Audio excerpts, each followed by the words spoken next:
I'm Susan Odell. Welcome to the Food Al Kitchen. Pork tenderloin is a really nice cut of pork, and with just a few techniques, you'll be able to cook it perfectly every time. Let's have a quick look. So first of all, pork tenderloin typically comes wrapped in this cryovac package, and there's one pork tenderloin in this because I know that because it's about a pound. Each tenderloin weighs about a pound, which serves between 3 and 4 people depending on what else you serve with it.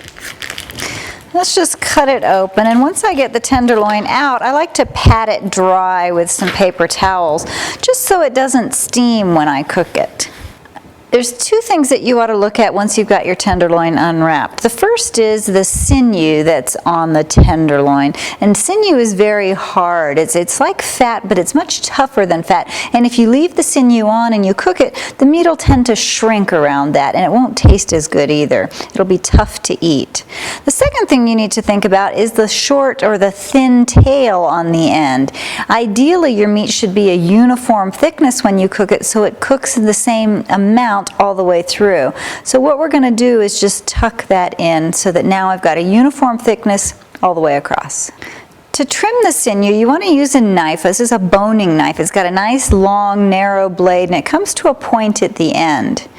So you're just going to carefully stick the point of your knife under this tough white part and then carefully just saw along until you get to the end.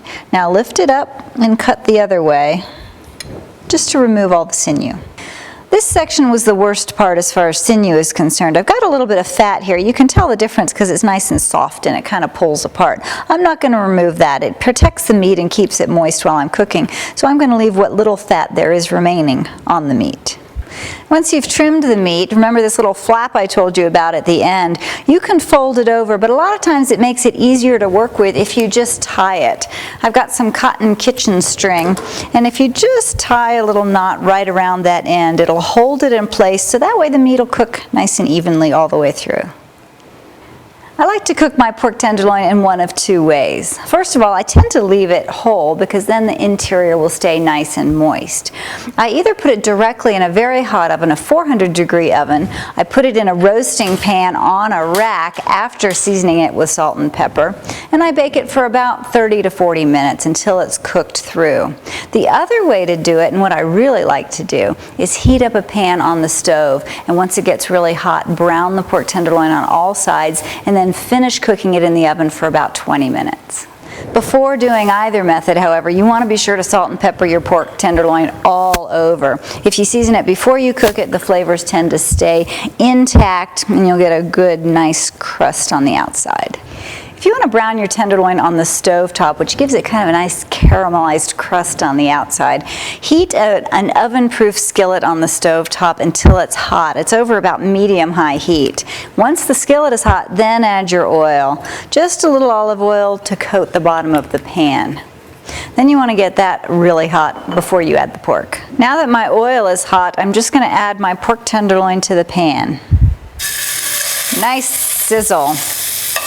So you want to let it cook in the pan until it browns really nicely on that side, and we're going to turn it over. We're going to get it brown on all sides, so I'm going to turn it 4 times so that I get a nice coating on all sides. Your splatter guard comes in handy for this type of cooking if you've got one. So once your meat browns on one side, just give it a 1/4 turn. Look at that beautiful crust we're developing there. That's going to add a lot of flavor in our finished tenderloin.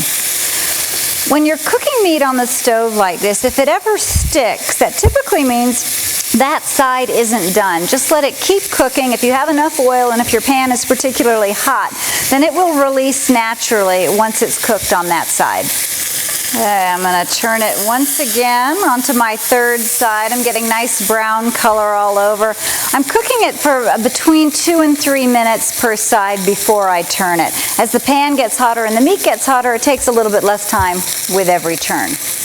My pork tenderloin is nicely browned on all sides. I'm just going to put the whole thing in the oven just like this. I've got a 375-degree temperature and I'm going to cook it for about 20 minutes.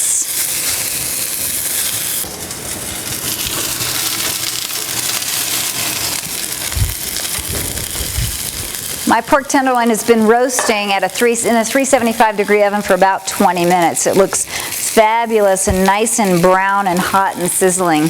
Whenever you have a pan like this that comes out of the oven, put something over the handles to make sure that you remember that it's hot, because otherwise you'll get a nasty burn. Before I do anything else, I want to check the internal temperature. I've got an instant read thermometer, and I'm going to insert it in the thickest part of my pork and check the temperature. I like to take it out at about 150 degrees, and I know that it's going to go up in temperature between 5 and 10 degrees as I let it rest on my board. It's at 152 right now, so that's perfect timing. I will say that the FDA suggests you eat pork at a temperature of 160 degrees. Use your judgment. 160 degrees to me makes a very dry pork tenderloin, but if you're concerned about the source of your meat or anything else, please cook it longer to 160 degrees to make sure any bad pathogens have been cooked out. Anytime you roast meat, you're going to get a lot of goodies in the bottom of your pan, things that have caramelized to the bottom. There's a lot of flavor in there. That's when you want to deglaze the pan, so check out the video on deglazing to make a quick pan sauce. Now that my pork tenderloin has rested for about 5 minutes, I'm going to cut it and serve. But first, if you did add any string to it to tie that little end, go ahead and cut that off. You don't want to serve that if you can help it. So remove your string and then just slice it. It's nice to slice a little bit on the diagonal. That gives people slightly bigger pieces. 2 to 3 slices per person. Delicious and moist and nicely caramelized on the outside. That's exactly what we're looking for.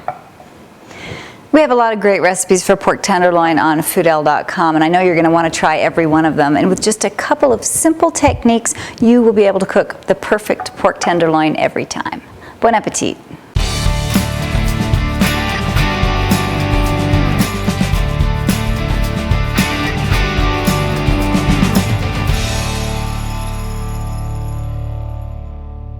Cooking a pork tenderloin introduction, take 1. Here we go again. And smiling action.